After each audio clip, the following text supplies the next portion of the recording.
In the golden hues of a Lego sunset, Stella stood behind her buffet setup, her heart racing with the thrill of another successful event. As the city's skyline painted a backdrop of endless possibilities, little did she know, her life was about to take a dramatic turn. It was at this very event, amidst the clinking of fine china and the murmur of satisfied guests, that she would meet Allah, a man whose charm and appreciation for good food would unravel the future she had always dreamed of. Allah, head of the marketing team at Diamond Bank, was not just a man of refined tastes but also someone who believed in fate. Walking towards the buffet, his attention was not just on the array of delicacies but also on the person behind their creation. Stella, with her apron dusted lightly with flour, was the epitome of passion and dedication to her craft. Her hands moved gracefully, serving guests with a smile that could light up the darkest corners of any heart. That night, her smile wasn't just serving dishes, it was serving the start of a new chapter. The compliment Allah paid Stella wasn't merely polite small talk, it was the opening line of a conversation that would weave itself into a deeper connection. "Your food is exceptional, and so is the hand that made it," he remarked, his words lingering in the air like the enticing aroma of her dishes. Stella's response was modest, yet her eyes sparkled with the acknowledgement of his genuine interest. Their conversation flowed as smoothly as the wine being poured at the bar. Allah was intrigued by her entrepreneurial spirit, and Stella was drawn to his insightful observations about food and life. He wasn't just another guest, he was someone who saw the art in her culinary skills and the soul behind her recipes. By the time the night ended, they had talked about everything from their favorite spices to their dreams for the future. In the days that followed, Allah's thoughts kept returning to Stella. He found himself dialing her number, under the pretext of discussing potential catering for an upcoming bank event. But both knew these calls were more about savoring the newfound connection than about business proposals. As their friendship blossomed over shared meals and long conversations, the seeds of romance were sown. Stella found herself eagerly awaiting his calls, her heart fluttering every time her phone rang. Allah, too, realized that his interest in Stella was more than professional admiration. It was a deep-seated affection that he had not anticipated but was now eager to explore. Their love story, ignited by a shared passion for food and nurtured by genuine companionship, was the kind that fairy tales are made of. Yet, as they would soon discover, even fairy tales must weather storms. But on that fateful night, under the stars of Lagos, all that mattered was the magical possibility of a future together. In the stillness of the night, a subtle shift occurred within the walls of Stella's home, a shift as silent as the moon's climb over Lagos, but with potential consequences just as profound. Tund, once a mere shadow in the bustling household, found himself more isolated as his hopes for university faded. The young man who had walked into their lives with dreams of academic glory now wandered the halls of his brother's house with a restless spirit. As the days melded into weeks, Stella's life blossomed with the joy of motherhood while Tund stagnated. The house, filled with the laughter and cries of little Ebua, echoed the emptiness in his days. He was useful, yes, needed even, but as time stretched on without a purpose beyond the domestic sphere, his gratitude for shelter and familial warmth began to warp into a consuming envy.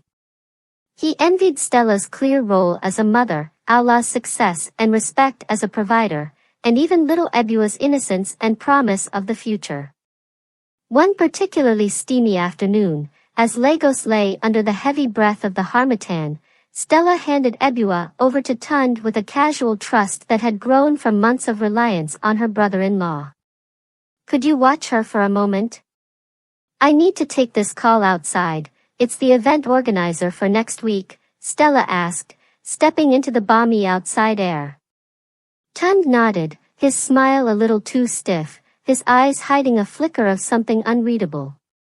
As he bounced Ebua gently on his knee, Tund's thoughts drifted darkly. Here he was, playing nanny while his peers moved forward with their lives. Each giggle from Ebua, each innocent smile, stung him like a personal rebuke for his stagnation. The walls of the house seemed to close in on him, whispering of a life that could have been, should have been, his. His sense of displacement grew, nurturing a bitter root that was poised to sprout into devastating decisions. Meanwhile, Stella remained blissfully unaware of the storm brewing in her midst. She saw only Tun's helpfulness, interpreting his willingness to assist as familial duty and affection. But behind the facade of the helpful uncle, a complex mixture of resentment and desperation simmered, hidden from view. As the months rolled on, Stella's professional demands increased, and so did her reliance on Tund. Each successful event she catered added layers to her reputation and the family's income, deepening Tund's feelings of inadequacy. With Allah frequently away on business, the house that was meant to be a home felt more like a gilded cage to Tund, trapping him in a cycle of dependency and despair, from which he saw only one escape, an escape that would risk tearing their peaceful world apart. As the sun dipped below the horizon, casting a golden glow over Lagos, Stella prepared for what promised to be the highlight of her career. Little did she know, it would also spark a series of events that would threaten everything she held dear. While Stella focused on her culinary creations, back at home, a different story unfolded, one that played on the strings of trust and betrayal.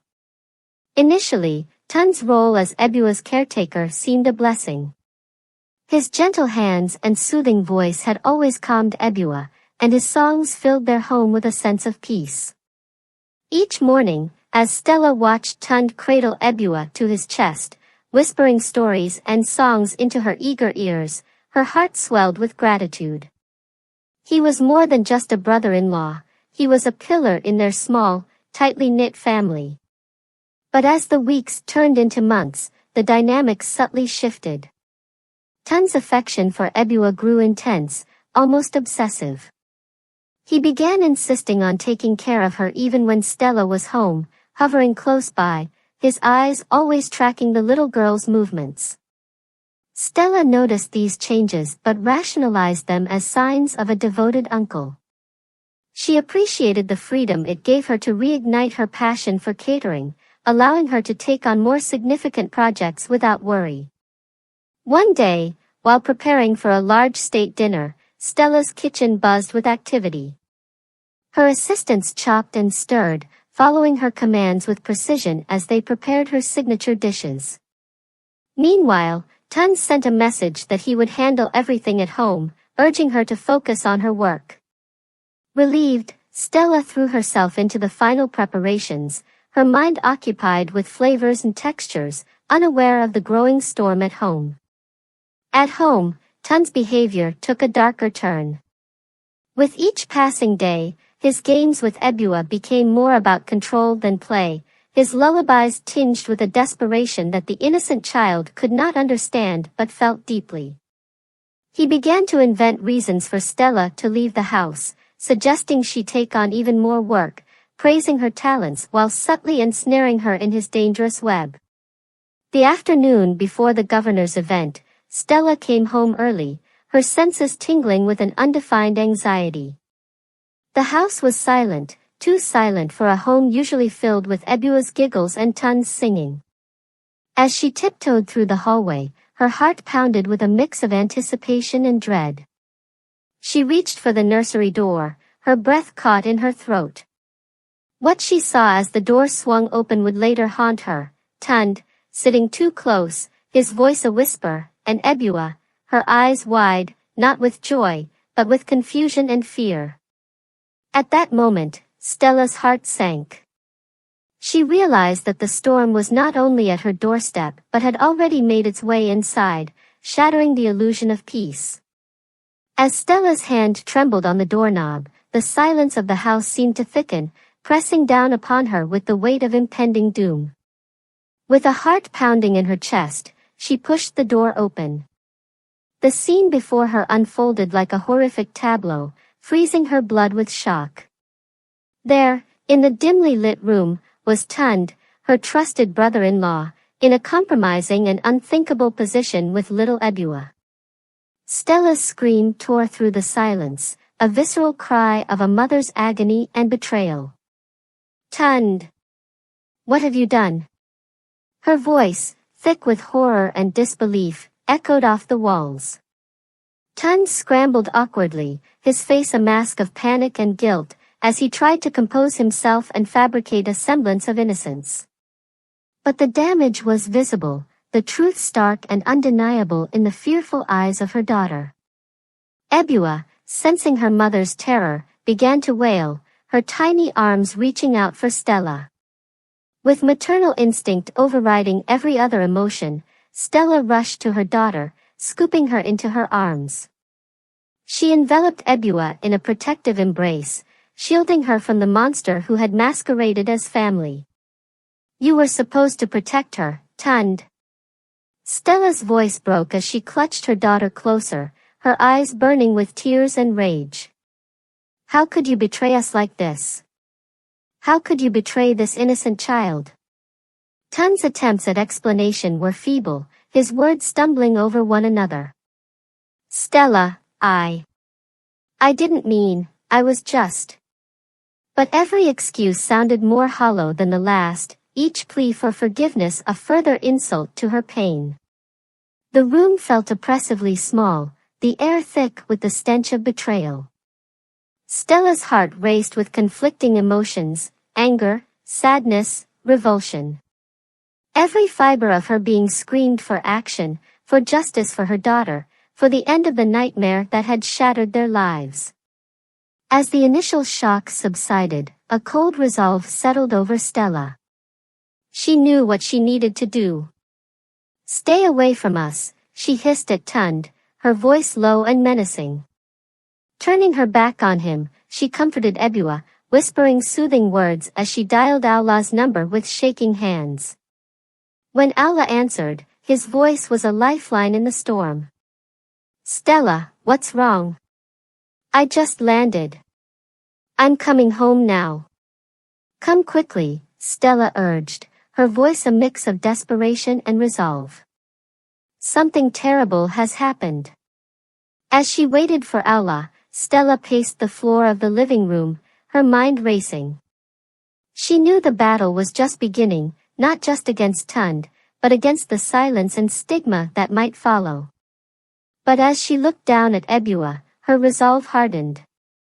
She would fight to protect her daughter, no matter the cost. Her family's journey through darkness had just begun, but she was determined to lead them back to light. As dawn broke over the horizon, casting a golden glow through the windows, Stella and Allah faced the daunting task of rebuilding their shattered lives. The once harmonious sounds of their home were replaced by a heavy silence, filled with the echoes of past betrayals. Stella, once vibrant and full of life, now moved through her days with a cautious, almost fearful, demeanor. The revelation of Tund's actions had not only broken her trust but had also frayed the threads of her marriage to Allah. In the wake of the crisis, Allah found himself torn between his roles as a husband and a brother. The man he had known all his life seemed suddenly like a stranger. He struggled with the weight of his decisions, knowing that whatever path he chose would change their lives forever. Despite his conflicted feelings, Allah's priority remained clear, to protect his family. He made the painful decision to send Tund away, not just from their home but from their lives, ensuring that his brother could no longer harm his niece or betray his trust. Stella, meanwhile, grappled with her own turmoil. She replayed the moments leading up to the discovery over and over in her mind, tormenting herself with what-ifs and could-haves. The guilt of not having seen the signs sooner gnawed at her, and she struggled to reconcile her feelings of betrayal with the love she once held for Tund. In her darkest moments, she wondered if her forgiveness and acceptance of him into their home had been her greatest mistake. As they navigated their path forward, the couple sought professional help. Counseling sessions became their refuge, a place where they could unpack their feelings and fears without judgment. It was during these sessions that Stella and Aula learned to communicate their pain and rebuild the trust that had been so severely damaged. They discussed their feelings, their insecurities, and their hopes for the future, slowly stitching back together the fabric of their relationship. One of the most significant outcomes of their sessions was the decision to move. A change of environment, they hoped, would give them a fresh start away from the memories that haunted their old home.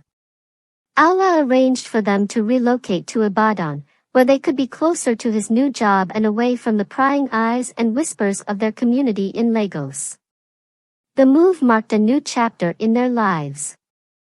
As they settled into their new home, surrounded by new faces and possibilities, Stella found herself slowly regaining her strength. The fresh start was like a balm to her wounds, allowing her both the space and the peace to heal. With each passing day, her laughter returned, filling their home with hope and light once again. Their journey was far from easy, but it was necessary. Through pain, they found strength, and in despair, they found resilience.